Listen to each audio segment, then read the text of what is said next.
Hey everybody, and welcome to the surface of the sun, otherwise known as almost July in Phoenix, Arizona. Oh, it's really not that bad. I've said it before and I'll say it again. It's a dry heat, and trust me, it does make a difference.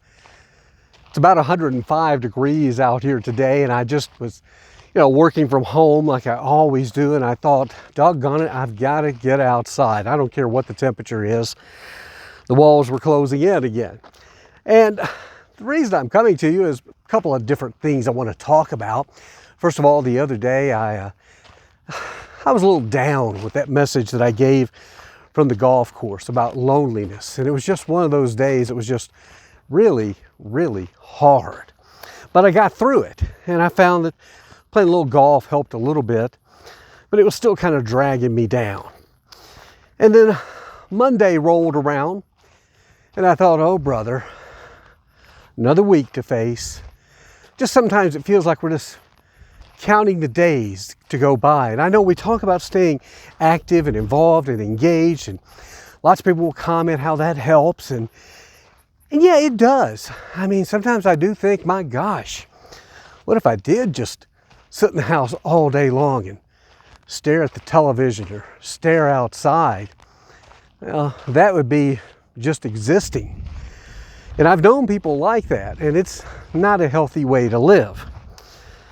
Because we're still on this earth and we got some life to give. And maybe share it with others as well that we run across the way from time to time. You may have seen that other video I did about the young woman I met from Kenya. And what an amazing encounter that was. Truly, truly amazing. But even when it's 105 degrees, I can still take in a lot of beauty out here. And yeah, it is. I just think the desert is one of the most beautiful places on earth, despite the heat. And again, the heat's only intense for a couple, 3 months. The rest of the time, it's pretty darn spectacular out here. And you might be thinking, I hope there's no snakes out there. Well, there are. There are rattlesnakes off. But they're usually buried up in there. They're going to be in that brush or underneath rocks, things like that.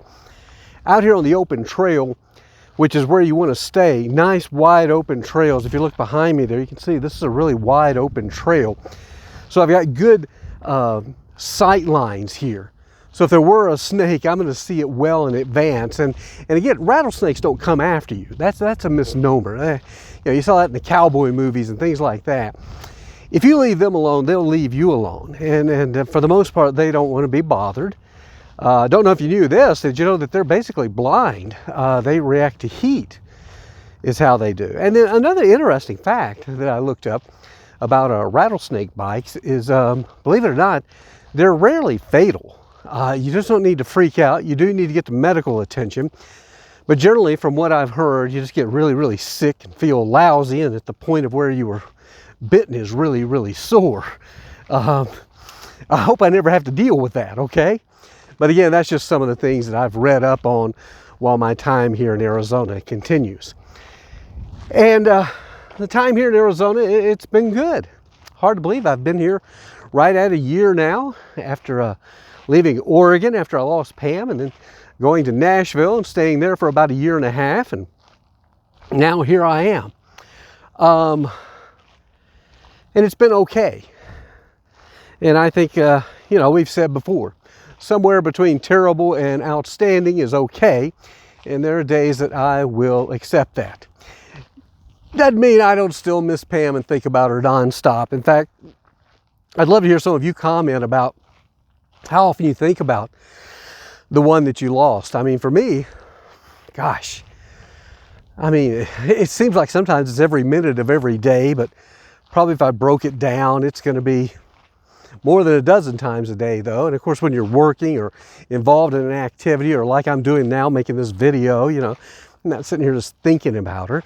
But then as I look out across the desert, then I start thinking about her and thinking about all the hikes we did and all the fun that we had over the years. And so you start counting your blessings. And so that's kind of what you got to do. So I guess the point being, every now and then when you come to the channel and you find these these things about where I'm seem a little bit down, and then everybody wants to give me all these suggestions on how to be up, I want to stress that you're not watching all the videos, because I do have good days. And today I'm going to tell you is a good day. Hey, and also I want to let you know that on our channel now, I've had people ask about if they can donate to the channel financially, because I've said we really appreciate that. We have people on the podcast that donate financially, and there now is a donate button on the channel. You should see it on your desktop. I don't know if you see it on the phone app, but on your desktop, and you can do a donation. And a lot of people do donate to YouTube channels, and I would really appreciate that if you did. It'll help fund my retirement, which I'm thinking more and more about these days. And when I say retirement, I wouldn't say that I would stop working completely. I'd just like to maybe start drawing my retirement and focus a little more maybe on the YouTube channel, the podcast, and maybe pick up what Pam and I used to call a fun job, where maybe I worked part-time at a golf course or an art gallery or something like that. I'm sure a lot of you have had those thoughts as well. Some may or may not be able to afford it. While I am not a rich man, as Forrest Gump said, I'd be okay with working part-time and drawing what I could from the Social Security Administration, and then hopefully preserving what little savings I do have. Now, speaking of that though, savings and such, have you seen, are you paying attention to the rental market and the home ownership market? I tell you what, the numbers are pretty dismal. I had to do a program on this in my regular job, and so I did a little research. And right now in the United States, the median price for rent is $1,702. The median household take-home pay after taxes, is around $3,300. So that means a little over 50% of people's take-home pay is going towards rent. Now, if you don't have any other debt, you can handle that. Now, the rule of thumb is you only want it to be 1/4 of your take-home pay, but that number can go higher, and even for me, it tips towards the high side, but I don't have any other debt, thank goodness. But if you have some debt, well, that's going to be a problem. So that's the reason you need to get rid of your debt as quickly as you possibly can. Now, on the home ownership side, though, it's even more dismal. For the first time that anybody can really remember, you are better off renting than buying right now, based on the average numbers. Because the median take-home pay, it's still $3,300, as I mentioned. But the median home price across the nation is $440,000. And we've got higher interest rates now.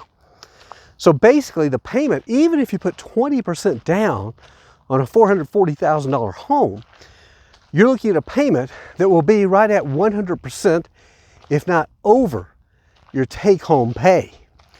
Because you got to add in taxes, maybe homeowners fees, things like that. So those are some sobering statistics out there.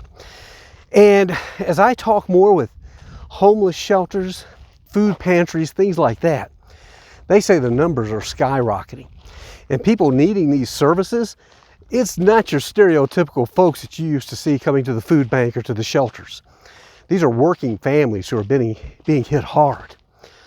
So I guess you're probably saying, well, what can we do? Well, yeah, we can pray. If you have the means, donate to the different organizations that are out there helping. More importantly, if you know real estate investors, and I hear them all the time at the local coffee shop having their talks about, hey, I scored a new property. You know what? I think I can easily get $3-4 grand a month for it. And that's great. I'm all for capitalism and making money. But maybe if you know some investors or you're an investor, think about cutting some folks a break, because they need it. People are hurting around the country right now. Hopefully it'll get better. And let's not talk politics. This is not one political party's fault or problem. It's the entire nation's problem that we need to deal with. So that's about it. Again, I'm having a pretty good day on this Tuesday afternoon, taking a little break from work, soaking up some sunshine. Yes, I have on some sunscreen, but you know what? I get I forget the name of it, but it's a sunscreen that doesn't have chemicals in it. Now, you're going to tell me I'm crazy, But our physicians, which were naturopathic physicians, and again, let me explain, there's different types. You have holistic, you have naturopathic, you have Western medicine doctors. Naturopathic physicians, they do 6 years med school, 3 years residency. Here in Arizona, they're huge. And that's just what we've chose to use. And they can also dish out the hard stuff as well if they have to. But generally they try and find a more natural approach. But that's where they told me, you got to be careful with these sunscreens. So many of them have all kinds of chemicals in them. And some of them can actually cause problems with your skin. And it leads to some of those diseases and things. You know what I'm talking about. And there's studies out there. Stanford University's done studies on it. So check it out. You can read up on it. So the point being, try and find a sunscreen that doesn't have all the harsh chemicals in it. I use one, it's a lavender-based sunscreen, and it does a really good job, and I know it's not laced with chemicals. I'll get off the soapbox. I gave you lots of stuff there that's going to be controversial now, probably trigger all kinds of mean comments. That's okay, I got thick skin. Thanks for watching, thanks for subscribing, and do consider the donation button up there. Just click on it and make a donation to the channel. Until we see you next time, you know what we say. Thank you for subscribing and make it a great day, better yet, a better tomorrow. And bye now from the beautiful Sonoran Desert in Phoenix, Arizona.